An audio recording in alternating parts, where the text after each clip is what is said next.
গৌরী সীতানা প্রেমানন্দে হরে হরি হরি বল। জয় গৌরী সীতানা প্রেমানন্দে হরে হরি হরি বল। সুন্দরম গোপুরে ভাজমান যশোদাভিয়া গুরুখলা ধাওমানম পরামৃষ্টমত্তম ততদৃষ্টমত্তম। জয় রাধা দামোদর জয় রাধা দামোদর জয় রাধা দামোদর জয় রাধা দামোদর জয় রাধা দামোদর জয় রাধা দামোদর জয় রাধা দামোদর জয় রাধা দামোদর। গোবিন্দে চরণ আমার কোটি কোটি দণ্ডবত প্রণিপাত।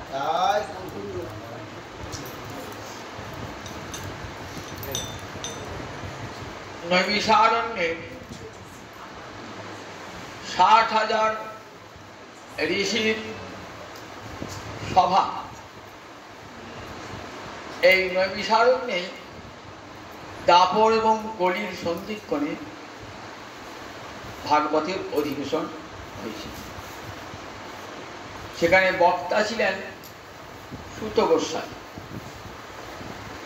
আসল নাম ছিল উগ্র সভা ঋষি।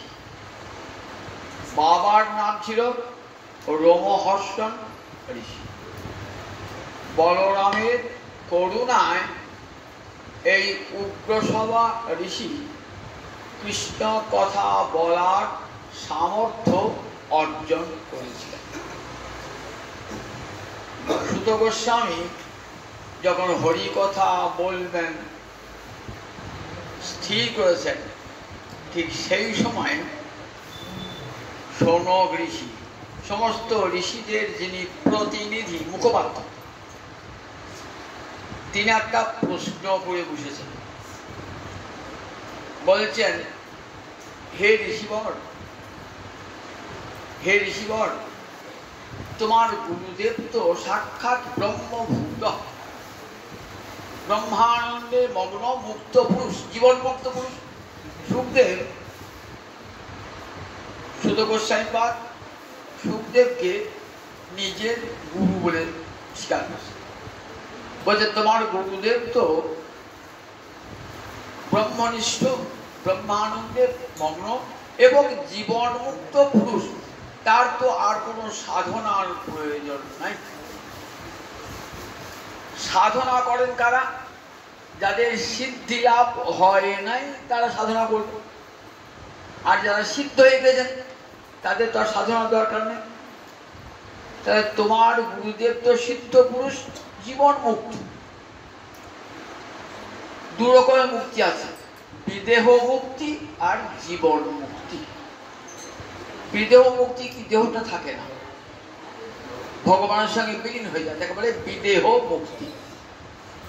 আর বেঁচে আছেন সে অবস্থা মুক্ত অবস্থা, তাকে বলে জীবন মুক্ত পুরুষ। তা তোমার গুরুদেব তো জীবন মুক্ত পুরুষ, তাহলে পিতা ব্যাসদেবের কাছে আবার কেন শ্রীমদ্ ভাগবত অধ্যয়ন করতে গেলেন? সিদ্ধ পুরুষ, আবার তার সাধনার প্রয়োজন কি ছিল?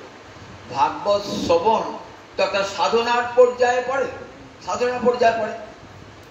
64 সাধন ভক্তির মধ্যে একটা সাধন হলো হরিকথা শ্রবণ। তা সাধন করবে কারা? আমাদের সিদ্ধি লাভ হয় নাই, তাই সাধন করতে হবে। তা তার তো সাধন হরিকথা শোনার জন্য সাধনের প্রয়োজন ছিল না। তখন সুত গোস্বামীপাদ উত্তরটা দিচ্ছে, আত্মা রামাশ্চ মুনয় নির্গ্রন্থাপি উরুক্রমে পূর্বন্ত অহৈতুকিং ভক্তি ইত্থম্ভূত গুণ হরি। আমার গুরুদেব আত্মারাম তো ব্রহ্মভূত প্রসন্নাত্মা ন শোচতি ন কাঙ্ক্ষতি, গীতায় বলা আছে 8 অধ্যায়। যখন ব্রহ্মভূত হয়ে যায়, ব্রহ্মভূত প্রসন্ন আত্মা প্রসন্ন, একবারে ব্রহ্মের ব্রহ্মবিদ ব্রহ্মৈব ভবতি, নশোচিত, শোক থাকে না, কোনো কিছুর আকাঙ্ক্ষাও তার আর থাকে না। এই অবস্থায় সুখদেব পৌঁছে গেছে। আত্মারাম অর্থাৎ আত্মাতেই সুখ অনুভব করছে। ব্রাহ্মণ মানে সুখ অনুভব করা। আমরা যেমন দেহারাম, পাকাটা ঘুরছি বলে দেহা আরাম পাচ্ছি। ক্ষুধা পেয়েছে, কোনো ভালো জিনিস খেলাম, জিহ্বার আরাম হলো। কানে একটা ছেলের চাকরির সংবাদ পেলাম, ছেলের পরীক্ষা পাঠ্য সংবাদ পেলাম, কানের আরাম হলো। মধুর সঙ্গীত শুনলাম, কানের আরাম হলো। আমরা ইন্দ্রিয় আরাম, দেহারাম, আত্মারামটা সহজে আমরা বুঝতে পারি না বাবা। দেহ, ইন্দ্রিয়, মন, বুদ্ধি। দেহের পর কি আছে? ইন্দ্রিয়, তারপরে মন, তারপরে বুদ্ধি, তারপরে আত্মা। গীতা বলি দেখবেন পরিষ্কার দ্বিতীয় অধ্যায়, দেহের পর ইন্দ্রিয়, ইন্দ্রিয়ের পর মন, সমষ্টি, তারপরে বুদ্ধি, তারপরে আত্মা। সেই আত্মায় পৌঁছে গেছে কারা? যারা ব্রহ্মভূত, সেই আত্মায় পৌঁছে গেছে তারা আত্মারাম। আত্মারানন্দে বিভোগ হয়ে রয়েছে। মুনায়ন, কাদিকে মুনি বলে যারা সব সময়ে মনন করছেন। মনন মানে চিন্তন, সবসময় স্মরণ করা। আমরা বুঝতে তো সবসময় ব্রহ্মধারী মগ্ন রয়েছে। মুনায়ন নির্গ্রন্থা মানে আর হৃদয়ের গ্রন্থি নাই, সংসার বন্ধন তাদের আর সব বন্ধন ছিন্ন হয়ে গেছে। কে কারোর সঙ্গে কোনো সম্পর্ক নাই। এই অবস্থাটির নাম নির্গ্রন্থ। গ্রন্থি মানে গীত। আপনার সঙ্গে আপনার ছেলের, আপনার মেয়ের, আপনার স্বামী, আপনার স্ত্রীর এমন গীত বন্ধন যে তাদের একটু সামান্য দুঃখ কষ্ট হলে আপনারও দুঃখ কষ্ট হচ্ছে। একে বলে গ্রন্থি। সুখদেব তো সে গ্রন্থি বের নাই, গ্রন্থি ভিন্ন করে ফেলেছেন, নির্গ্রন্থ। কিন্তু তা হলো এই আত্মারাম মুনিগণ পর্যন্ত কৃষ্ণ কথার এত মাধুরী যে আত্মারাম যারা, সংসার বন্ধন যাদের ছিন্ন হয়ে গেছে, যারা সব সময় গোবিন্দ স্মরণে মননে নিযুক্ত হয়ে রয়েছেন, তাদেরও কৃষ্ণ কথা শুনবার উচিত। পূর্বন্তী অহৈতুকিক ভক্তি, তাদের কোনো প্রয়োজন নাই। সাধনা করে মুক্তির জন্য, কিন্তু মুক্ত পুরুষ, অত সাধন দরকার নেই, ওই সাধনের প্রয়োজন নাই। তথাপি কি হয়? পূর্বন্তী অহৈতিক, কোনো কিছু প্রয়োজনের জন্য নয়, কৃষ্ণ কথা শুনতে তাদের ভালো লাগে। কৃষ্ণ কথা শুনতে তাদের ভালো লাগে। অহৈতুকিক ভক্তি, ইত্থম্ভূত গুণভক্তি। গোবিন্দের এমনই লীলা মাধুরী। পরব্রহ্ম আজ বৃন্দাবনে এসে গোপ বালক হয়ে, রাখাল বালক হয়ে মাঠে গোচারণ করছে। এই লীলা শুনতে কার না ভালো লাগে বলুন দেখি? সুখদেবেরও চিত্ত আকৃষ্ট হয়ে গেছে যে আমি যে পরব্রহ্মের ধ্যানে মগ্ন, সেই ভগবান বৃন্দাবনের মাঠে রাখাল সেজে গরু চড়াচ্ছে। মা যশোদা তাকে বন্ধন করছে। একটা দধি ভাণ্ড ভেঙেছে বলে মা যশোদা তাকে বাঁধছে। জগতের কেউ যাকে বাঁধতে পারে, বাঁধা তো দূরের কথা, ছুটে পড়ে না। যত বাচ নিবর্তন্তে অপ্রাপ্য মনসা সহ, বেদ বলছেন। দেখো, মনের মতন দ্রুতগামী তো কেউ নাই। আমি বসে পাঠ শুনছি তো, আমার ছেলে কলকাতা আছে, দেখ মনটা কলকাতা চলে গেছে, মনটা কলকাতা চলে গেছে, শুনছেন আছেন কাটোয়া। তাহলে মনের মতন দ্রুতগামী জগতে কেউ নেই। যোগীরা কি করেন, ঋষিরা কি করেন? তাদের সেই মনটা গোবিন্দের কাছে পাঠিয়ে দেন, যাও মন গোবিন্দের কাছে চলে যাও, তপস্যারই মনম। কিন্তু সে মনটাও যেতে পারে না, সে মনটাও ফিরে আসে। আপনি যত স্তব স্তুতি করছেন, সে সব স্তুতিটাও সেখানে পৌঁছাচ্ছে না। যত বাচ নিবর্তন্তে অপ্রাপ্য মানে না পেয়ে, মনুসাহসম, মনির সঙ্গে তারা ফিরে আসে। আর সেই ভগবানকে মা যশোদা দড়ি দিয়ে বেঁধেছেন, দড়ি দিয়ে বেঁধেছেন, তাই তো তার নাম দামোদর হয়েছে, দড়ি দিয়ে বেঁধেছেন। এই লীলা সত্যি দেখেছেন, ব্রহ্ম ধ্যানে মগ্ন সুখদেবেরও বড় অন্তর আগুন হয়ে উঠেছে। এমন লীলা যে ব্রহ্মের ধ্যানে মগ্ন হয়েছে সুখদেব, আর সেই ব্রহ্মের এমন অপূর্ব লীলা, বাঁশি বাজাচ্ছেন যমুনার তীরে, মা যশোদাকে বন্ধন করছেন, শ্রীদাম তার কাঁধে চাপছে, সুদাম তার কাঁধে চাপছে, এমন অপূর্ব লীলা। এইটো খাচ্ছে অপূর্বতার লীলা।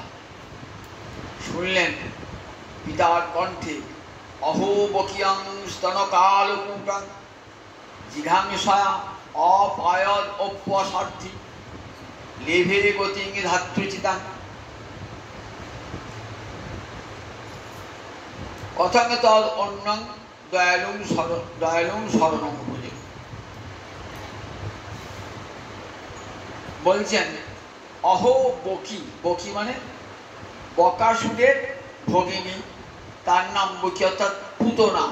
অহো বকিয়ং স্তনকাল কূটং, তার স্তনে বিষ মাখিয়ে অপায়ত পান করিয়েছিলেন কে? অসাধ্যী পুতনা।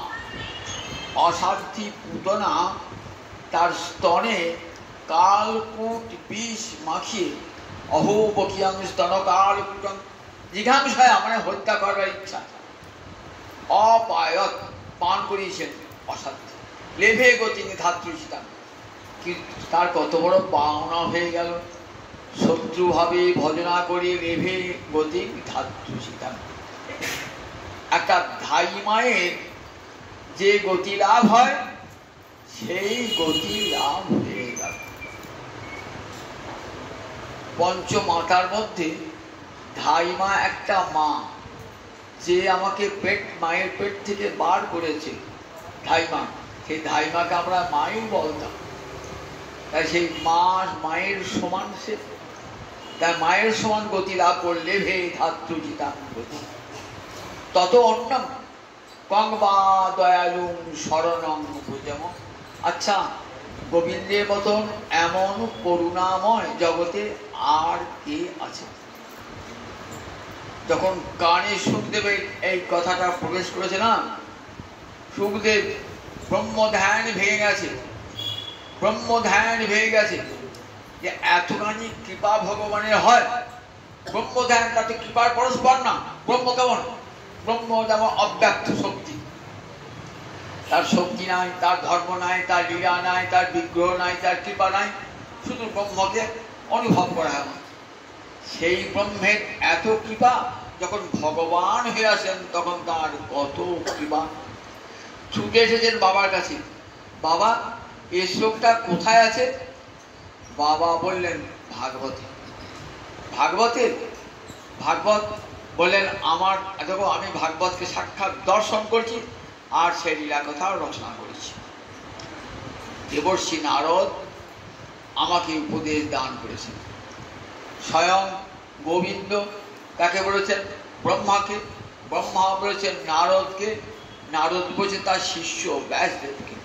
আমি তার উপদেশে শ্রীমদ্ ভাগবত রচনা করেছি। বাবা আবার শোনাও না, অহো বকিয়ং স্তনকাল কূটং।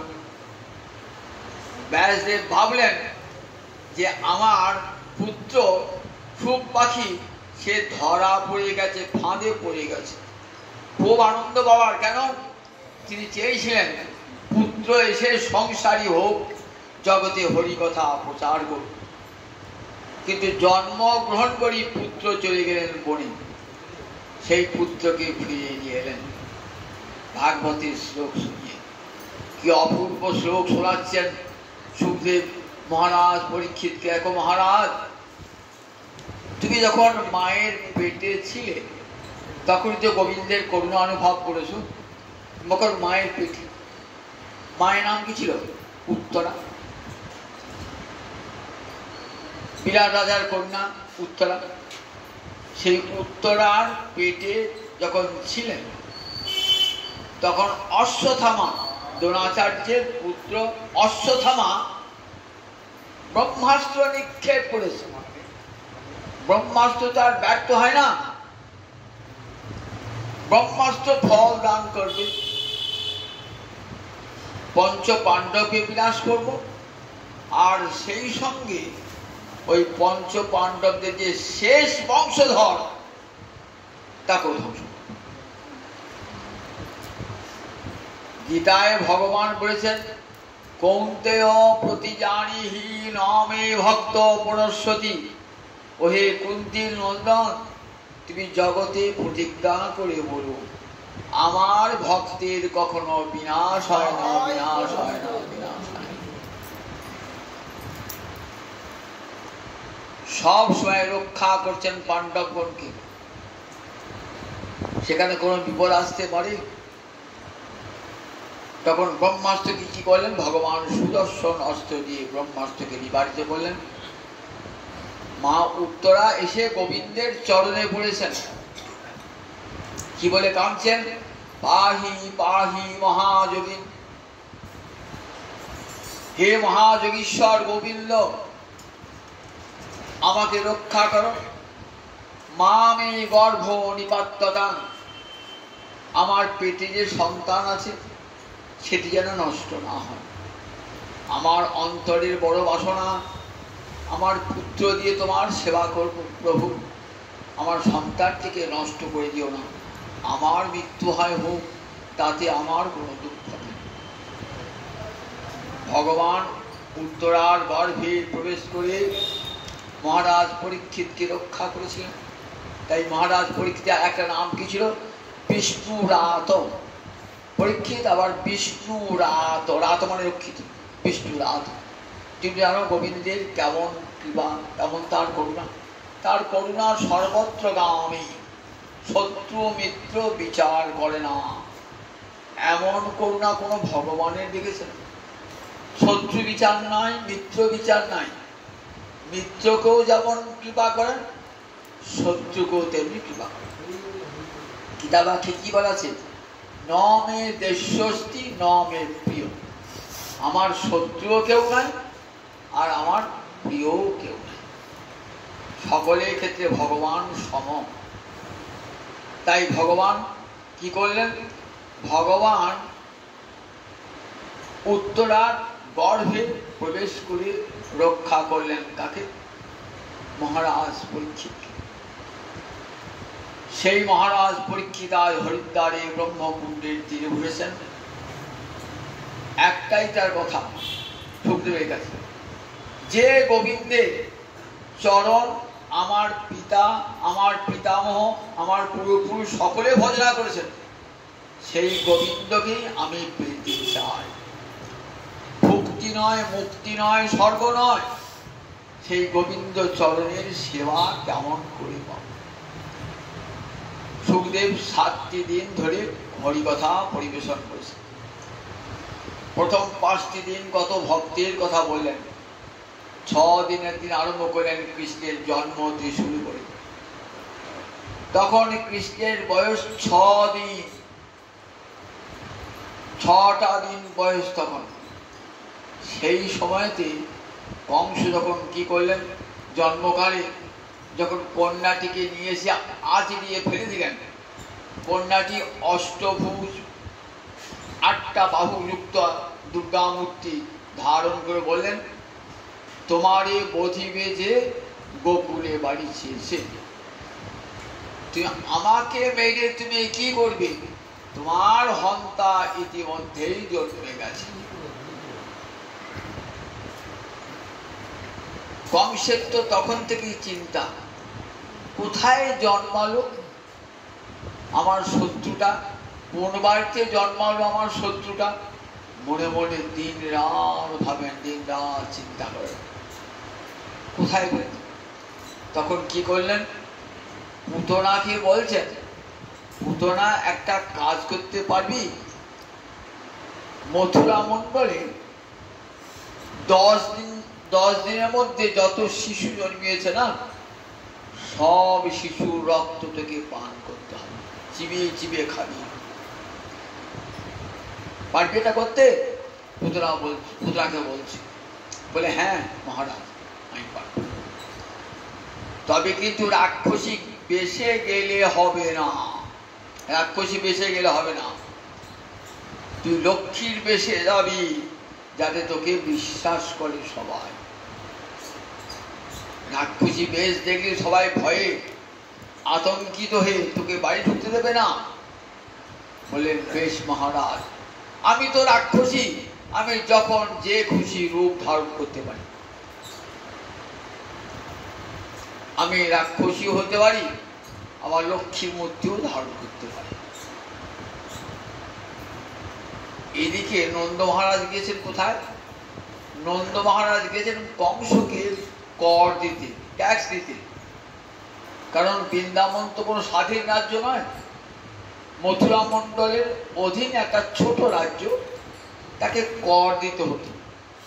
ভাবছেন বহুদিন করটা দেওয়া হয় না, খাজনা দেওয়া হয় না, দিয়ে আসে।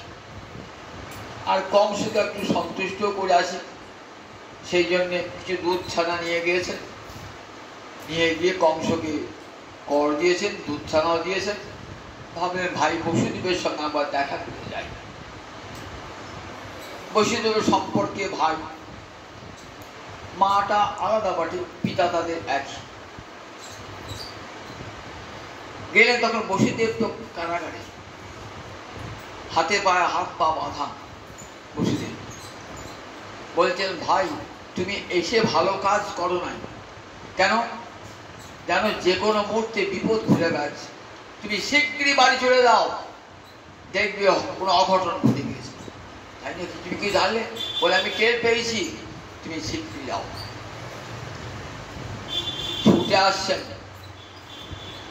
নন্দ মহারাজ, কোন রকমের করটা মিটিয়ে দিয়ে ছুটে আসছেন। আর এদিকে সেই ফাঁকে নন্দ মহারাজ নাই তো, সেই ফাঁকে ঢুকেছেন নন্দালয়। যত 10 দিনের কম বা 10 দিনের বেশি যত শিশু জন্মিয়েছেন না, সব শিশু রক্ত পান করেছেন পুতনা। ঘুরতে ঘুরতে সবাই তো ভয়ে আটকে উঠেছেন, ঘুরতে ঘুরতে নন্দালয়ে প্রবেশ করেছেন। নন্দালয় যখন যাচ্ছেন না, তখন পোশাকটি কেমন সুন্দর পোশাক, একেবারে লক্ষ্মী, হাতে লক্ষ্মী হাতে পদ্ম ফুল থাকে না, দেখতে কি অপূর্ব সুন্দরী, হাতে পদ্ম ফুল। সবাই ভাবছেন বৈকুণ্ঠ থেকে লক্ষ্মী নেবে। নন্দালয়ে যখন প্রবেশ করেছে না, মা যশোদা রোহিণী সবাই পরস্পর গভীরা বলে, দেখ তোর ছেলে কত ভাগ্যবান দেখেছিস, বৈকুণ্ঠ থেকে লক্ষ্মী নেমে এলো দেখ। মা ভাবছেন আমার ছেলের গায়ে একটু হাত দেয় না, তাহলে আমার ছেলের পরমায়ু অনেকদিন বাঁচে। মায়ের একটা বড় ভাই, কেন ছেলেটা আমার 8 মাসে জন্মিয়েছে, তো মনে হয় পরমায়ু কম হয়। 8 মাসে তো পুষ্টি হয় না ছেলে, 8 মাসই জন্মিয়ে গেছে। মায়ের অন্তরে সব সময় ভয়, ছেলেটা বোধহয় আমার মরে যাবে, সব মায়ের অন্তর হয়। একবার যদি লক্ষ্মী গায়ে হাত দিয়ে দেয় না, তাহলে আমার ছেলেটা দীর্ঘজীবী হবে, এই মনে ধারণা এসেছে। তো সন্ত্রস্ত্রী বাবরে কি সৌভাগ্য, আজ গোপাল এসেছে বলে বৈকুণ্ঠের লক্ষ্মী নেমে এলেন আমাদের বাড়িতে। বলছে হ্যাঁ যশোদা, তোর ছেলে তো বেশ সুন্দর হয়েছে দেখতে, সুন্দর হয়েছে, একবার কোলে নিই কেন? হ্যাঁ হ্যাঁ নাও, করে নাও। কোলে তো নিয়েছেন, যখন কোলে যাবেন না, দেখেছেন 6 দিনের শিশু। 6 দিনের শিশু হলে কি হবে? ভগবত্তা তো যায় না।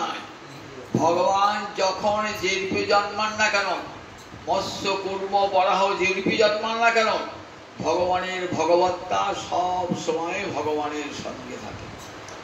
সুখদেব বলছে মহারাজ অব্যাহত ঐশ্বর্য, ভগবানের ঐশ্বর্য ব্যাহত হয় না। 6 দিনের শিশু হলে কি হবে? যেই পুতনাকে দেখেছেন না, তখন কি করেছেন? 2টি চোখ মুদ্রিত করেছেন। এই যে 2টি চোখ মুদ্রিত করলেন না, এর যে কত অর্থ করেছেন গোস্বামী পাদেরা। কেন চোখ দুটো বন্ধ করলেন? কেন বললেন শোনো, চোখ দুটো কেন বন্ধন করে মুদ্রিত করেছেন? ভগবান বিষ্ণু বৈষ্ণবের বিদ্বেষী যারা, যারা বিষ্ণু অপরাধী, বৈষ্ণব অপরাধী, তাদের মুখ দর্শন করতে নাই। শাস্ত্রে বলেছেন যারা ভগবত বিমুখ তাদের মুখ দর্শন করো না।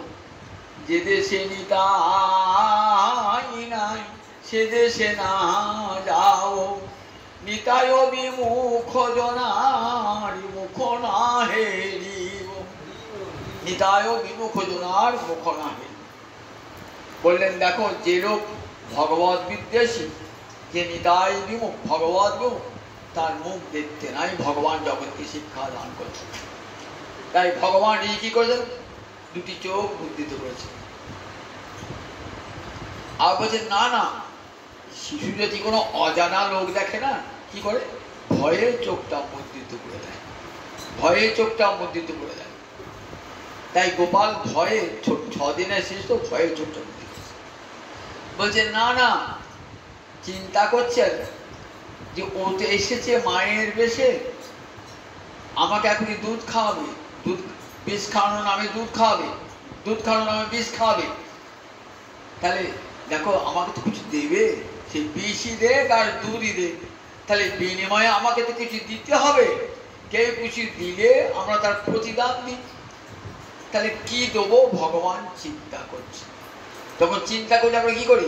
চোখ দুটো মুদ্রিত কথায় খুব গভীর ধ্যান করছি, তখন চোখ দুটো বুঝে বুঝে ভাবি কি করবো কি করবো। ভগবান যেন চোখটি মুদ্রিত করে ভাবছেন কি দান দেওয়া যায় আজকে অতিথিকে, মনে মনে ভাবছে। আবার ভাবছেন আমি যদি চোখ খুলে তাকাই না, তাহলে ওই যে কপট বেশটা, লক্ষ্মীর বেশটা না, ওই লক্ষ্মীর বেশটা দূর হবে, রাক্ষসী বেশটা ফুটুক। তাহলে কি হবে? আমার মা দশরা এইখানে মূর্ছে প্রাণ পরিত্যাগ করবে, মাকে হারাবো আমি, ভয়ঙ্কর বিভৎস রূপ ধারণ করবে। আমি তাকালেই কিন্তু ওই কপট বেশ রাখতে হবে না। সেন চোখটা মুদ্রিত করছে। গোবিন্দ তাকালেই কপট বেশটা ধরা পড়ে যাবে, রাক্ষসী বেশটা বেরিয়ে।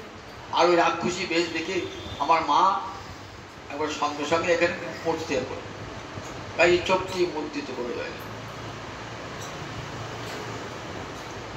চোখটি মুদ্রিত ও যখন তুলে দিচ্ছেন না, শুনতে বলছে মহারাজ আজ কাকে তুললো জানো?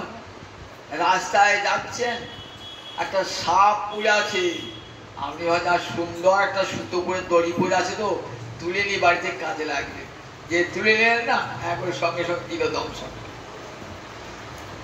দেখো রাস্তায় রজ্জু পড়ে রয়েছে, সর্প মনে করে, রজ্জু মনে করে সাপটাকে তুলে নেন, আপনার মৃত্যু। ছাই ঢাকা আগুন, ভাবছে আগুন নাই, ছাই তুলতে গেছে, বলে বাবা হাতটা খুলে গেল। বললেন ঠিক দেখো, ছাই ঢাকা আগুন, ওইটুকু ছেলে হলেই কি হবে? অঙ্গ থেকে যেন ঠিক ছাই ঢাকা আগুন। খাপে পোড়া তরবারি বলে তুলেছেন, তুলে নিয়ে আদর করে কি করেছেন? আদর করে ঠিক মা যেমন করে তার স্তন দান করে তেমনি করে স্তনের মৃত্যু দিয়েছে। কালকুট বিষ আছে, কালকুট বিষ খেতে হয় না, নাকে তার গন্ধটা গেলেই মৃত্যু। ভাবছেন ছেলেটাকে, ছেলেটা তো বেশ স্তন শোষণ করছে, কই এখনো তো মরলো না। এই বিষ আমি যাকেই দিয়ে সে সঙ্গে সঙ্গে মরে গিয়েছে, কোলে তুললাম, এতক্ষণ ধরে স্তন শোষণ করছে, কই মরছে না তো। শোষণ করতে করতে কি করছেন? দুধ তো নাই, ছলনা করেছেন তো, দুধ কোথায়? এমন করে 6 দিনের শিশু, তার মারিকা দাঁত বেরিয়েছে, দাঁত মারিও তত শক্ত হয়নি। কিন্তু দেখুন সেই অবস্থাতে কেমন এমন করে স্তনবৃন্ত চেপে ধরেছেন না, কেমন অবস্থাটি হয়েছে, তখন যন্ত্রণায় ছটফট ছটফট করছে। মুঞ্চ মুঞ্চ অলম, আর তোমাকে দুধ খেতে হবে না বাছা, ছেড়ে দাও আমাকে। ছাড়বো কেন? কৃষ্ণ তোমার হই যদি বলে একবার, ভববন্ধ হইতে কৃষ্ণ তারে করেন পার। যে কোনো ভাবি হোক না কেন, শত্রু ভাবি হোক, আর মিত্রভাবী হোক, যদি আমাকে একবার নাও না, ডাকুন আমাকে, আমি তাকে ভববন্ধন থেকে পারবে মুক্ত করে দেব। ছাড়বো কেন? আমাকে করে দিয়েছ। মুঞ্চ মুঞ্চ ছোট ছোট দুটি মারি দিয়ে এমন করে চেপে ধরেছেন না, মুঞ্চ মুঞ্চ আর ফাটছেন না। এই অবস্থায় কেমন একেবারে আসল রূপটি বেরিয়ে পড়েছে, ভীষণ ভীষণ রাক্ষসী রূপটা বেরিয়ে পড়েছে। আর তখন লক্ষ্মী রূপ নাই। দেখছেন মা যশোদা, রোহিণী দেখছেন, বাপরে বাপ, এতক্ষণ ভাবছিল কমলা লক্ষ্মী, এ তো সাক্ষাৎ রাক্ষসী। বাপরে, আমার গোপাল কোথায় কিছু হয়ে গেল, দেখছে আমার গোপাল কোথায় কিছু হল। মা কাঁদতে কাঁদতে দেখবো, ওই মূর্ছার মা দেখতে পারলেন না, মূর্ছ রোহিণী মূর্ছিত হয়ে গেলেন। যারা গোপজননী ছিলেন তার সাহায্য বিশ্ব দিকে মূর্ছিত হয়ে গেলেন। এদিকে নন্দ মহারাজ আসছেন, এমন চিৎকার করেছে না, ছাড়ো ছাড়ো বলে ফুটো না, মনে এখন এখন বোধ হয় বজ্রপাত হবে। মেঘ ডাকলে যেমন বজ্র হয়, তারপর বজ্রপাত হয়, ঠিক যেন সেই রকম এখন বোধ হয় বুঝে বজ্রপাত হবে। ছুটতে ছুটতে আসছেন, এত হইচই করেছেন, সারা ব্রজের লোক এসে জড়ো হয়েছে, বিরাট হইচই হচ্ছে, গ্রামের মুখে ঢুকছেন, এত হইচই। ঠিক বসুদেব জানতে পেরেছিলেন, বসুদেব যে সাক্ষাৎ ভগবানের পিতা, তো বসুদেব জানতে পেরেছেন অমঙ্গল হবে, অকল্যাণ হবে, বসুদেব জানতে পেরেছিলেন। ঠিকই বলেছিলেন। ছুটতে ছুটতে এসে দেখেন বিশাল এক রাক্ষসী, তার দেহটা কোথায় পড়েছে দেখুন, ত্রিগপতি মানে 3 যোজন, অর্থাৎ 6 ক্রোশ। 6 ক্রোশ কত বড় হয়? 6 ক্রোশ, 6 ক্রোশ মানে 12 কিলোমিটার। এত বড় সে দেহটা, পুতনার দেহটা ছড়িয়ে পড়েছে। কংসের একটা বাগান ছিল, সেই বাগানে পড়েছে দেহটা। যত গাছ ছিল গাছপালা হুড়মুড় হুড় পড়ে গেল। সবাই তো ভাবলেন, ব্রজবাসীরা ভাবলেন আমাদের গোপাল কোথায় নাই, পিতানন্দ ছুটছে দেয়। তারপর না, গোপাল কিন্তু ওই পুতনার বুকের উপর বসে খেলা করছে, দুধও খাচ্ছে। কি আশ্চর্য ব্যাপার! পুতনা যেমন কারণে 6 দিনের শিশু বুকে বসে, পুতনার বসে গোপাল দুগ্ধ পান করছে। মা চুপ বললেন, দেখো রোহিণী, যশোদা, তোমরা বিচলিত হয়েও না, আমাদের গোপাল বেঁচে প্রাণে বেঁচে আছে, কোনো চিন্তা করো না। গোপালকে ধীরে ধীরে নিয়ে এলেন। বিশাল দেহ, তো সে দেহটাকে পোড়াবেন কেমন করে? চিতা তো চাপাবার জায়গা নেই, অত বড় চিতা তো হয় না। 6 ক্রোশ যার দেহটা ভরেছে, তাকে কোন চিতায় চাপাবেন? তাকে অত বড় চিতা হয়? তাহলে কি করতে হবে? তাহলে কেটে কেটে, ফুল দিয়ে কেটে কেটে দেহটাকে কেটে কেটে চিতায় বসাচ্ছে। বিশাল জিহার। এদিকে মা যশোদা ছুটে এসছে। মা যশোদা ছুটে এসে কি করছেন? গোপালকে গোমূত্র দিয়ে স্নান করালেন। গোধূলি, গাভী চরণের ধুলি দিয়ে ছেলেকে স্নান করালেন। অঙ্গে অঙ্গে রক্ষা মন্ত্র, হে নারায়ণ আমার গোপালকে রক্ষা করো, হে গুরুদেব আমার গোপালকে রক্ষা করো। এমনি করে মা যশোদা রোহিণী রক্ষা মন্ত্র গোপুচ্ছ বলাচ্ছেন বারবার। আহা, কত সাত সাগরে সেজা মানে গোপাল আমার কত আরাধনা করে গোপালকে পেয়েছি, আর সেই গোপাল কত বিপদ থেকে বেঁচে এলো গোপাল। মা টস টস করে কাঁদছেন, চোখের জলে রোহিণী কাঁদছেন, আর গোপালের গায়ে হাত তোলাচ্ছে। সুখদেব বলছেন, দেখো মহারাজ, যার নাম উচ্চারণ করলে রাক্ষসী, ভূত, প্রেত, পিশাচ দূরে সরে যায়, স্বয়ং দণ্ডদাতা যম পর্যন্ত পালিয়ে যায়। আর দেখো মা যশোদা, মা রোহিণী অঙ্গে অঙ্গে রক্ষা মন্ত্র করছে। দেখেছ ব্রজের কেমন ভালোবাসা? গোকুলে কেবল আরতি ঐশ্বর্য না জানে, ঐশ্বর্য জানিলেও নিজ সম্বন্ধ সে মানে। গোকুলে ভালোবাসার নাম কেবল আরতি। ভগবানের কত ঐশ্বর্য দেখেছেন, ঐশ্বর্য দেখেও কৃষ্ণকে ভগবান বলে তারা ভাবতে পারেন না। কৃষ্ণকে ঈশ্বর নাহি জানে ব্রজজন, ব্রজজন কৃষ্ণকে ঈশ্বর জানেন না। তারা কি জানেন? কৃষ্ণ আমার পুত্র, কৃষ্ণ আমার সখা, কৃষ্ণ আমার প্রাণ একান্ত। কৃষ্ণ ভগবান নয়, কৃষ্ণকে তারা ভগবান বলে ভাবতে পারেন না। কৃষ্ণ আমার নিজ পুত্র, কৃষ্ণ আমার প্রাণ একান্ত, কৃষ্ণ আমার সখা বলে এই তিনটি ভাব সঙ্গে এই নাম গোকুলে কেবল আর কি। কেমন বিশুদ্ধ ভালোবাসা! যে ভালোবাসায় মা যশোদা কি ভাবেন? আমার গোপাল ভগবান নয়, আমার গোপাল আমার পেটের ছেলে। জানো আমি কত সাধনা করি, কত তপস্যা করি গোপালকে পেয়েছি। আমার গুরুদেবের আশীর্বাদে, আমার কুলদেবতা নারায়ণের কাছে প্রার্থনা করি আমি গোপালকে পেয়েছি। গোপাল ভগবান এটা কোনোদিন মা বিশ্বাস করেন না। মা অঙ্গে অঙ্গে রক্ষা মন্ত্র পাঠ করছেন গোপালের। সুখদেব বলছেন, দেখো মহারাজ কেমন ব্রজের বিশুদ্ধ ভালোবাসা। এ জগতের মায়েদের যেমন ছেলের প্রতি ভালোবাসা, তেমনি মা যশোদার কেমন বাৎসল্য। এই বৃন্দাবনের ভালোবাসা না, মাতা মরি হে পুত্র রূপে করে ন বন্ধন, অতিহীন জ্ঞানে করে লালন পালন, সখা শুদ্ধ সখ্যে করে স্কন্ধে আরোহণ। তুমি কহনে বড় লোহকে তুমি আমি সম, প্রিয়াদতি মানে করি করে ভজন, বেদস্তুতি হইতে তাহা হরে মোর মন। বৃন্দাবনে এই ভাব। গোপালকে নিয়ে গেলেন, মা যশোদার চোখের জল থামে না।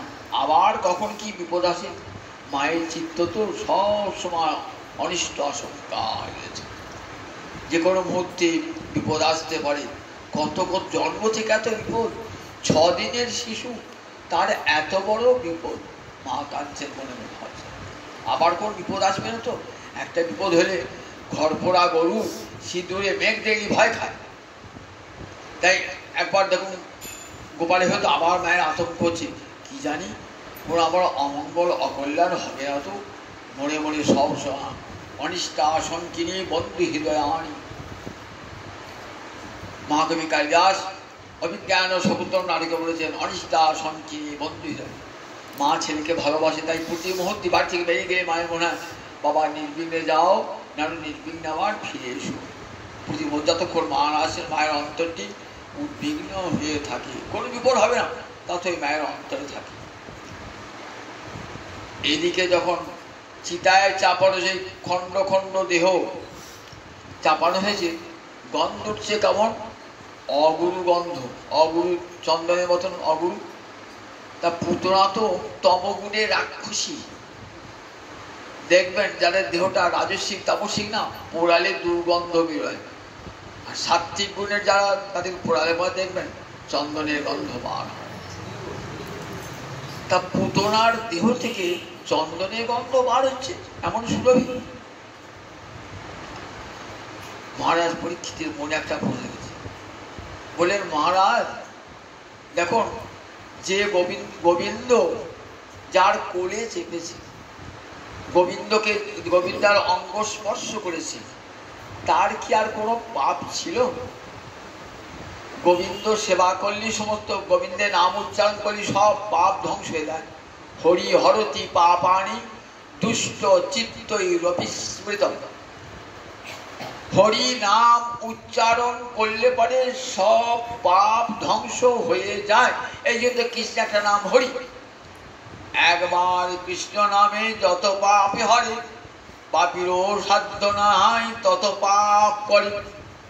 তাহলে পুতনার যত পাপ থাকে না কেন, সব পাপ ধ্বংস হয়ে গেছে কৃষ্ণকে কোলে করে। কোলে করে করার জন্য, অকৃষ্ণাঙ্গ স্পর্শ করার জন্য পুতনার সব পাপ ধ্বংস হয়ে গেছে।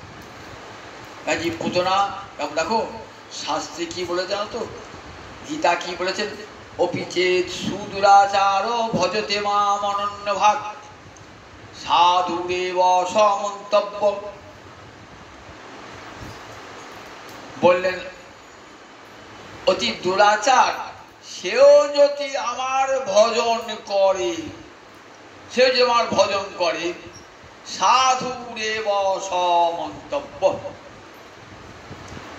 তাকে সাধু বলে মনে করবে, সাধু বলে মনে করবে। একটা লোক দীক্ষা নেওয়ার পর মাতাল হয়ে গেল, দুশ্চরিত্র হয়ে গেল, তাহলে তাকেও সাধু বলতে হবে? হ্যাঁ, ভগবান তাকেও সাধু বলবে। কি করে সাধু বলবো? মদ খেয়ে রাস্তায় পড়ে আছে লোকটা, লম্পট লোকটাকে সাধু বলবে কি করে? তাকেও সাধু বলবে। পরেই বলছেন ক্ষিপ্রং ভবতি ধর্মাত্মা সৎসৎ শান্তি নিগচ্ছতি। দেখো তাড়াতাড়ি সব পাপ ওর ধ্বংস হয়ে যাবে। ফ্যান চলছে, সুইচটা টিপে দিলেন, বন্ধ হয়ে গেল, সঙ্গে সঙ্গে ফ্যানটা করা বন্ধ হয়? 5 মিনিট সময় লাগে, তারপর ফ্যানটা স্থির হবে। বলেন দেখুন, দেখো গুরুমন্ত্র যখন কানে গিয়েছে না, ওর সব পাপ ধ্বংস হয়ে যাবে। কৃষ্ণ ভক্তির বীজ যখনই কানে গিয়েছে না, সব পাপ ধ্বংস। ক্ষিপ্রং ভবতি ধর্মাত্মা, সে শীঘ্র ধর্মাত্ম হবে। সৎসৎ শান্তি নিগচ্ছতি, চির শান্তি সে লাভ করবে। বিজয় কৃষ্ণ গোস্বামী তার একটা গ্রন্থে বলছেন যে দেখো, একটা রাস্তা দিয়ে একটা বনের মধ্যে একটা লোক যাচ্ছে, দেখছে একটা বড় সিংহ বেরোল। তারপর দিন যাচ্ছে, আবার দেখছেন একটা হাতি বেরোল, মাথা হাতি। আবার আপনি গেলেন, দেখছেন যে সে একটা বাঘ বেরিয়ে, আবার যে একটা বড় সর্প বেরিয়ে। তা লোকটা ভাবছে রোজ যাই বনের ভেতর দিয়ে একটা একটা করে হিংস্র জন্তু দেখি, তার কত হিংস্র জন্তু আছে, দাঁড়া একদিন বনটাকে পুড়িয়ে দেবো। এই বলে পেট্রোল নিয়ে এসে আগুন ধরিয়ে দিয়ে বনটা, যেই আগুন ধরে দিয়েছে না, আর হুড়মুড় হুড়মুড় করে যত হিংস্র প্রাণী সব ছিল, আর হিংস্র প্রাণী। বলে দেখো আমাদের হৃদয় বনে কত পাপ রয়েছে ওই হিংস্র জন্তুর মধ্যে। যে একটা আগুন ধরিয়ে দিলেন না, বলে সব বেরিয়ে আসে, তখন সে দুরাত্মা হয়ে যায়, চন্ডাল হয়ে যায়। বলে দেখো অল্প দিনই ওটা আগুনটা যে নিভে যাবে, সব পাপ হস্তি পালাবে, দেখবে সে কেমন ক্ষিপ্রাং ভবতি ধর্মাত্মা সৎসৎ। তারপরে ভজন করলে তবে তো, ও তো ভজনই করবে। হ্যাঁ, এই যে মায়ের কাছে প্রশংসা করেছে একটা, তো ছেলেটাকে দেখতে সুন্দর, কৃষ্ণ মুখে কীর্তন করেছে, এটা তো ভজন। বলছি ছলনা করে, তো কপটতা করে।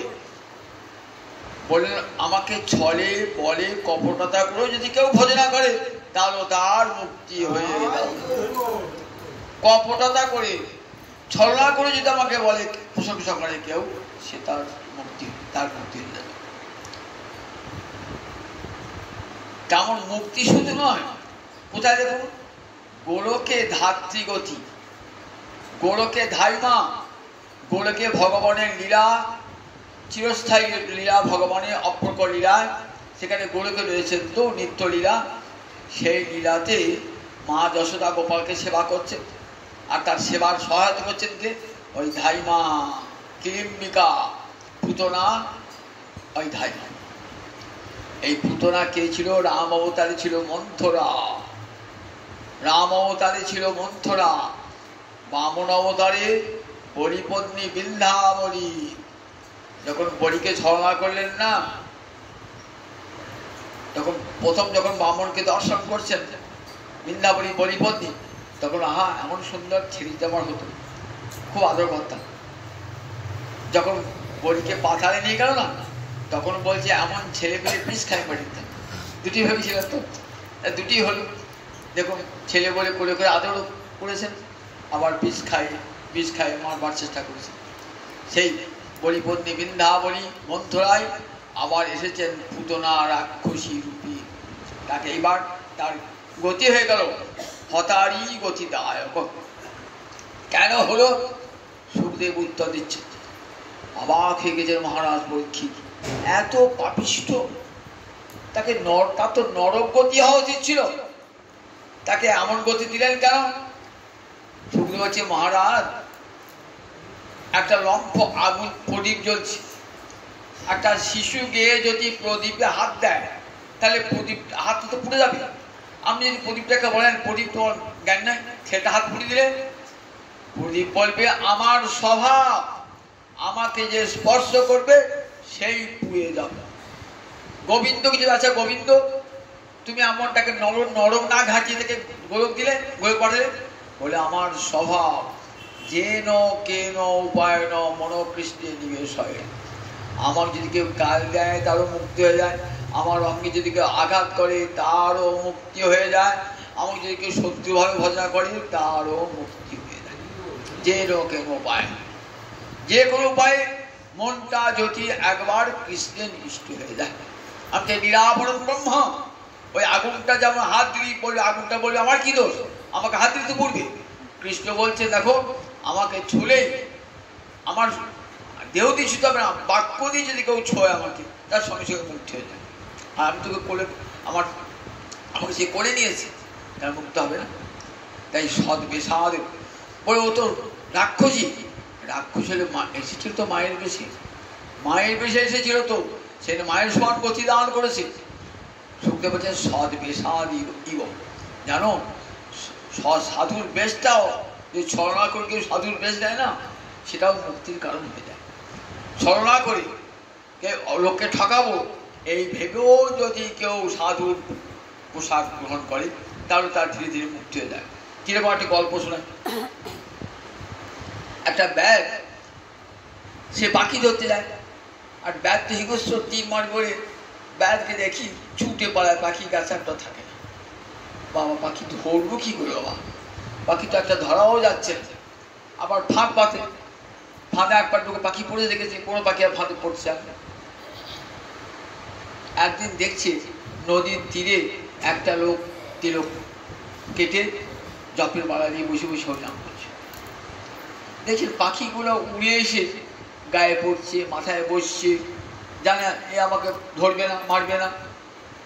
বাহ, এ তো ভালো উপায় শিখে গেলাম। এই উপায় শিখলে পর তার পাখি ধরা সহজ হয়ে যাবে, তো মাথার উপর গায়ের উপর বসে ধরে নেবো, আমাকে ফাঁদও পাতে হবে, কিছু করতে হবে না। এখন কি করেছেন, সেও একটা তিলক, কপালে তিলক লিপে একবারে হাতে মানে জপ করতে বসছে। এবার পাখিগুলো আসছে কাছে কাছে, কিন্তু এখন সৎবেশ থাকার জন্যে কেমন হলো, সৎবেশ থাকার জন্যে আর চিন্তাই হলো না যে পাখিগুলোকে হত্যা করবো। মনে মনে ভাবনা ছি আমি পাখিকে হত্যা করবো, সাধুর বেশ পরে অপরাধ করবো, পাখিকে হত্যা করবো, এই সাধুর বেশে হত্যা করতে পারবো না। সাধুর বেশটা পাওয়ার যখন মনে কারণ পরিবর্তন হয়ে গেল সাধু, কত পরিবর্তন হয়ে গেল সাধু, সে সত্যিকারের সাধুর কাছে গেল, আমাকে দীক্ষা দাও। সাধু বলে তুমি সাধু হয়ে আছো, বলে না না আমি সাধু সেজেছি, আমি সত্যিকার সাধু নয়, কারণ আমাকে সত্যিকার দীক্ষা দিন। কেন হবে, তারপর দেখলাম সাধুর কি গুণ, নকল সাধু হয়েছিলাম তাতে এই গুণ, আসল সাধু হলে কি না হবে। আমার দাদু একটা গল্প পাঠ করতে, সেই গল্পটা শোনাবে। কালুয়া কহে ভেদ বড় দয়া, রাজার বিশাল সরোবর, রাজবাড়ির মধ্যে বিশাল সরোবর, একটা জেলে তার নাম কালুয়া, সে রাজার সরোবরে মাছ ধরতে গিয়েছে, জাল ফেলেছে, রাজার তো প্রহরী আছে, এই কে মাছ ধর চিৎকার করেছে, এই জানি ধরা পড়ে গেলাম, মানুষ ধরা পড়ে গেলাম। এই ভালো ভালো জানি রাজ লোকটা তো লোকের বাঁধবার কি উপায়, বাঁধবার উপায় একটা সাধু বেশ ধরতে হবে। রাজা খুব কৃষ্ণ ভক্ত, সঙ্গে সঙ্গে কি করছে, এঁটেল মাটির তিলক লাগছে, এঁটেল মাটি, আর কাপড়টা তো ধর মাছ ধরে যে জলে ভিজে ভিজে কাপড়টা মটকার কাপড় মধ্যে হয়ে আছে, আর জালে সে কাঠি থাকে না, সেগুলো খুলে জপের মালা লাগিয়ে দিয়েছে, গাছের তলায় বসে বসে জপ করছে, বসে বসে এসেছে, এসে দেখছি রাজার প্রহরী এসছে, দেখ তো কে মাছ ধরছে, এসে কে তো মাছ ধরে নাই, তো জালটা তো জল ফেলে দিয়েছে, আর গাছ তলায় বসেছে, গাছ তলায় বসে সাধু বাবা, ও রাজা ও সাধু বাবা এসছে, একটা সাধু বাবা, সাধু বাবা, সাধু বাবা, হ্যাঁ কেউ মাছ চুরি করতে আসে নাই, দেখলাম গাছ তলায় বসে রয়েছে, হ্যাঁ বুঝি। রাজা রানী একবার ছুটে গিয়ে একবার বল্লগ্নি কৃতবাসে দণ্ডবাদ নিয়ে এলো কালুয়াকে, নিয়ে এসে বসালে, ভালো মন্দ খাইয়ে তাকে নানা উপহার দিয়ে, ভাবছে কতক্ষণ পালাবো, যদি ধরা পড়ে যায় কতক্ষণ পালাবো, উপহার টুপহার নিয়ে রাজবাড়ি থেকে পালিয়ে এলো। তখন কালুয়া বলছে আমি আজ ধরা পড়ে দাম, কারাগারে থাকছো তোমাকে, এই বেশটা আমাকে বাঁচালো। কালুয়া কহে বেশ বড়, এই কালুয়া পরবর্তী জীবনে সাধু হয়ে গেছে। সাধুর বেশটাও মানুষকে সাধু করে দেয়, সাধুর বেশটা। তাই পুতনা যখন সাধুর বেশ মায়ের বেশে এসেছে তো, তাই ধাত্রীগতি সে লাভ করল, অঙ্গ থেকে তার সুগন্ধি চন্দন বার। তাই সর্বেসাধি বলে দেখো সাধুর বেশ মায়ের বেশ ধারণ করার জন্য সে ধাত্রীগতি লাভ করলো। এমন কন্যা গোবিন্দ কৃষ্ণ ভগবানের প্রতি বিদ্বেষ করে যে মুক্তি হয় না, এই রামায়ণের একটি কাহিনী আছে। রাম রাবণের যুদ্ধ হয়েছে তো, যুদ্ধের পর দেবরাজ ইন্দ্র এসে রামচন্দ্রের চরণে প্রণাম জানাচ্ছে, প্রভু আমার ইচ্ছা আপনি সেবা করবো আপনাকে। দেবরাজ ইন্দ্র রামচন্দ্রকে বলছে ঠিক আছে সেবা করতে চাও তো, তার কাজ করে আমার অনেক বানর সেনা মারা গিয়েছে, তুমি অমৃত বর্ষণ করো, আমার বানর সেনার মধ্যে বেঁচে ওঠে। তা ইন্দ্র তো উপর থেকে অমৃত ছিটাবে, অনেক বানর সেনাও মরিয়ে পড়ে আছে, রাক্ষস সেনাও মরিয়ে পড়ে আছে। তা অমৃত বাড়ি সব জায়গায় কি করবে, রাক্ষসের গায়েও পড়বে, বানর সেনাদের গায়েও পড়বে। যখন অমৃত সিঞ্চন করছেন উপর থেকে, তখন অবাক হয়ে রামচন্দ্র যে বানর সেনাগুলো সব বেঁচে উঠলো, রাক্ষস সেনাগুলো একটু বেঁচে উঠলো না, একজনও বেঁচে উঠলো না। তখন দেবরাজ ইন্দ্র বলছেন, একই অমৃত দুরকম কাজ করলো কেন? আমার সেনারা সব বেঁচে উঠলো আর রাবণের সেনারা সব কেউ বেঁচে উঠল না। তা বলছেন, শুনবেন প্রভু, আপনাকে তো বলার কিছু নাই, সাক্ষাৎ জ্ঞানঘন বিগ্রহ, যখন জানতে চান আমার মুখ দিয়ে যখন কথাটা বার করবেন, শুনুন। আপনার সেনারা বেঁচে উঠলো কেন জানেন? তারা রাবণকে মারো, রাবণকে মারো, রাবণকে মারো, তাই তার মুক্তি হয় না। আর রাক্ষস সেনারা কি বলছে, রামকে মারো, রামকে মারো, রামকে মারো বলেছে। ওই রামকে মারো বলেছেন তো তাদের মুক্তি হয়ে গেছে, আর রাবণকে মারো বলে তার মুক্তি হয় নাই। তাই দেখুন, রামকে মারো এটা বললেও মুক্তি হয়ে যায়, ওই রাক্ষস সেনা সব ছেলেরা সব মুক্তি লাভ করলো। তাই শুনতে পাচ্ছেন, দেখো মহারাজ, সদ বেসাদিব স্তনমে দত্তা, স্তন দান করে ওই যে ওটাই সেবা হয়ে গেল, ওটাই সেবা হয়ে গেল। ওই যে বিষ খাওয়ালেন না, ওটাই সেবা হয়ে গেল, বিষটাই তো অমৃত হয়ে গেছে।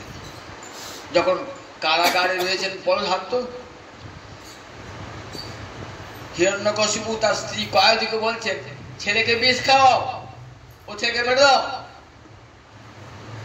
মা কি করবেন, আমি যদি রাজার কথা না শুনি, রাজা তো আমাকে তাড়িয়ে দেবে বাড়িতে। এক বাটি বিষ নিয়ে গেছে, প্রহ্লাদকে দিয়েছেন। প্রহ্লাদ বলছেন, মা একটা তুলসী পাতা দাও, নইলে তো গোবিন্দ খাবে না, আমার গোবিন্দ খায় না তুলসী পাতা ছাড়া। মাটা তুলসী পাতা ঢুকিয়ে ঢুকিয়ে এনে দিয়েছেন। সেই তুলসী পাতা দিয়ে গোবিন্দায় বলে গোবিন্দকে দিয়েছেন। ঢাক ঢাক করে খেলেন, এক বাটি বিষ খেলিলেন, কিছুই তো হলো না। বললেন, বিষ তখন আর বিষ থাকে না, বিষ অমৃতম, বিষ তখন অমৃত হয়ে গেছে। ধর্ম অধর্ম ধর্ম হয়ে যায়, ধর্ম বিষ অমৃত হয়ে যায়, শত্রু মিত্র হয়ে যায়। তাই দেখুন বলেন যে তখন তো দুধ খেয়ে পুতনা দুর্নীত চৌর, পুতনা ভগবান তো চোর, সব কি করেন বলে পুতনার পাপ চুরি করে নিলেন। ব্রজে প্রসিদ্ধ নবনীত চৌর, ব্রজে ছোটবেলা থেকে চুরি করতে শিখেছেন। যখন জন্মিয়েছেন না, তখন ব্রজজনাং পোষ্যদাং নয়ন মানুষ চৌর, ব্রজবাসীরা দেখতেছেন, আর যশোদা ওই ছেলেটি কেমন দেখি, ওরে বাবা দেখতে দেখতে আর চোখ আর হয়ে গেলাম, বাইরে বেরিয়ে এসে কিছু দেখতে পাচ্ছেন না। কি হলো গো, চোখে তো সব দেখতে পাচ্ছিলাম, এই নন্দ রাজার ঘরে ঢুকলাম না, বেরিয়ে যে কিছুই দেখতে পাচ্ছি না। কেন পাচ্ছ না বলে, একটা ছেলে হয়েছে না, ওই ছেলেটা দিকে তাকিয়েছিলাম, ও যাক আমার নয়ন দুটো চুরি হয়ে গিয়েছে। একজন এসে বলছেন, আমার কেবল ভুল হয়ে যাচ্ছে, ওই নন্দ রাজার বাড়ি গেলাম তো, আর সব মনে থাকতো, ভুলে সব ভুলে যাচ্ছে।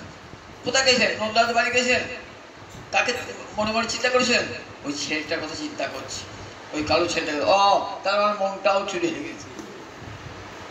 পশ্যদাং ব্রজজনাং নয়ন মানুষ চৌর, যারা দেখেছেন একবার তাদের নয়ন চুরি করেছেন, তাদের মন চুরি করেছেন। ব্রজবধূনাং দুকুল চৌর, ব্রজবসুদের বসন চুরি করেছে। আবার পুতনা দুরিত চোখ, পুতনার দুরিত মানে পাপ, পুতনার সব পাপ দেখ, তোর বিষও খাবো আর সেই সঙ্গে তোর পাপও খেয়ে নেবো সব। মূলত দেহিনাহাং পাপ কর্ষণম, যে একবার গোবিন্দ চরণকে প্রণাম জানায় আর তার পাপ থাকে না, সমস্ত পাপকে আকর্ষণ করে। প্রণাম না জানালেও যদি গোবিন্দকে মনে মনে স্মরণ করেন, বলেন তার সমস্ত পাপ। পুতনা তো স্মরণ করে নাই, কিন্তু পুতনা সহ্যভাবে এসেছেন তো মনটাতে দিয়েছেন, তাই তার সব পাপ পুতনা দূরতে চলল। সেই পুতনার পাপ চুরি করলেন, তাই বলছেন চৌরাগ্র গণ্যং শিরসা নমামি, ওগো চোরের রাজা তোমাকে আমি প্রণাম জানাই, মাথা ঠুকিয়ে প্রণাম জানাই। পুতনার পাপ চুরি করলেন, জগৎকে দেখালেন। কি শিক্ষা পেলাম জগন্নাথকে? বলছেন দেখো কি শিক্ষা দিলে ভগবান। পুতনা বলছে দেখো গোবিন্দ এমন করুণাময় না, তার কাছে পাপী আর পুণ্যবান বলে কিছু নাই। বৃন্দাবনে লোকে যায় ভজন করতে, আর 6 দিনের শিশু বৃন্দাবন গেছেন পুতনা কি জন্য? কৃষ্ণকে বধ করতে। ফিরে আসছেন, আপনি ভজন করতে যাবেন তো, বৃন্দাবনে যাবেন তো, মনে মনে ভাবছেন যে বৃন্দাবনে যাবার অধিকার আমার আছে তো, আমি যে বৃন্দাবনে যাচ্ছি। পুতনা আস্তে আস্তে বলছেন কি ভাবছো গো? ভাবছি বৃন্দাবনে যাওয়ার অধিকার আছে। হ্যাঁ আছে, তুমি না হয় ব্রাহ্মণ নয়, ক্ষত্রিয় নয়, শূদ্র নয়, বৈশ্য, কিন্তু আমি কি জানো? আমি ব্রাহ্মণ, ক্ষত্রিয়, বৈশ্য, আমি রাক্ষসী সাক্ষা। তোমরা আমিষ খেলো, শিশুর রক্ত তো খাও না। আমার খাদ্য কি জানো? শিশুর রক্ত। আমি শিশুর রক্ত খাই। দেখো শিশুর রক্ত খেয়ে শিশুর গলা টিপে মেরে যদি আমি গোবিন্দের কৃপা পাই, তোমরা এমন কি পাপ করেছো গো যে গোবিন্দ পাবে না? এই জগৎকে জানান দিচ্ছে দেখো গোবিন্দ আমার কত করুণাময়। প্রথম দান তো, প্রথম দান বলে দান বেশি হয়ে গেছে। কিরকম ভোজ বাজিয়ে যান না, প্রথম বাজে সবাই খেতে যায়, কারণ বেশি বেশি পড়ে কথা, বেশি বেশি পড়বে। এবার যত শেষ এবার যে কত কমে আসবে তো কম কম পড়বে, সবাই চান। যাদের নিমন্ত্রিত ব্যক্তি তাদের কোনো ভয় নেই, তারা নিমন্ত্রণ কাগজ দেখিয়ে ঢুকে পড়বে, নিমন্ত্রণ পত্র দেখিয়ে ঢুকে পড়বে। কিন্তু কিছু লোক আছে তার তো নিমন্ত্রণ কেউ করে না, তারা ভিকিরি, রবাহুত, অনাহুত এসে দেখবে আমার বাড়িতে ভোজ আছে তো, রাস্তা সব কিছু আছে। ভাবছে যদি মালিকা একটু সদয় হৃদয় হয়, শেষ কাজ যদি বেরোতে থাকে আমাদেরকে দেবে, এই আশা নিয়ে আছে। এখন 2-1টা লোক চালাক আছে, ও লোকে ভিড়ের মাঝে ঢুকে পড়ে, তার নিমন্ত্রণ পত্র দেখায় না, ঢুকে পড়ে। ঢুকে পড়ে সব বসে পড়েছে, অন্য লোকের সঙ্গে খাওয়াচ্ছে, সমানভাবে খাওয়াচ্ছে। দেখছে অন্য নিমন্ত্রিত লোককে যেমন খাওয়াচ্ছে আমাকে তেমনি খাওয়াচ্ছে। তখন লোকটা খেয়ে এসে যদি বলে হ্যাঁ গো তোমাকে তাড়িয়ে দেয় না তো? না না বাবু কি ভালো মানুষ না, জানো তো ওই সবাইকে যেমন খাওয়ালো আমার তেমনি খাওয়ালো, আমাদেরকে খাওয়াবে। হ্যাঁ তোমাদেরকেও খাওয়াবে, চিন্তা করো না, তোমাদেরকেও খাওয়াবে। দেখো আমার মতন পাপিষ্ঠ জগতে আর কেউ নাই। আমি যখন কৃষ্ণের কৃপা লাভ করেছি, কৃপা প্রসাদ পেয়েছি, ওই রবাহুত, অনাহুত, পাপিষ্ঠ, দুরাচারী তোমরাও গোবিন্দের করুণা। এই শিক্ষাটা আমরা পেলাম এই পুতনা মুখ্য লীলায়। ভগবান দেখালেন পাপি হও, তাপি হও, যাই হও না কেন, ভগবানের কাছে তার বিচার নয়, সমস্ত পাপ তাপ ভগবান দূর করে দেয়। গোবিন্দ একবার তার করুণা হলে সমস্ত পাপ ধ্বংস করে দেয়। পুতনার মতন পাপিষ্ঠ জগতে আর কেউ নাই। মা হয়ে আমি শিশুর রক্ত পান করেছি, আমার মতন অপরাধী জগৎ আর কেউ। জগৎ অনেকে নরঘাতক আছে, নরহত্যা করে, কিন্তু মা হয়ে শিশুর হত্যা, এত বড় পাপ করেছি, তাকেও গোবিন্দ করুণা করছেন। সুতরাং তোমাদের সবাইকে করুণা করবে, তিনি যে করুণাময়। গঙ্গা দয়ালু শরণং ব্রজেম, আর কোন দয়ালুর শরণ গ্রহণ করবো বলো তো? এমন ঠাকুর জগতে আছে যে বিষ দিলে অমৃত দেয়, দিল বিষ পেল অমৃত, ওরকে ঘাটতি। তাই কৃষ্ণলীলা আত্মারাম ও গণাকর্ষ, যারা আত্মারাম তাদেরকেও আকর্ষণ করে কৃষ্ণলীলার এত মাধুরী।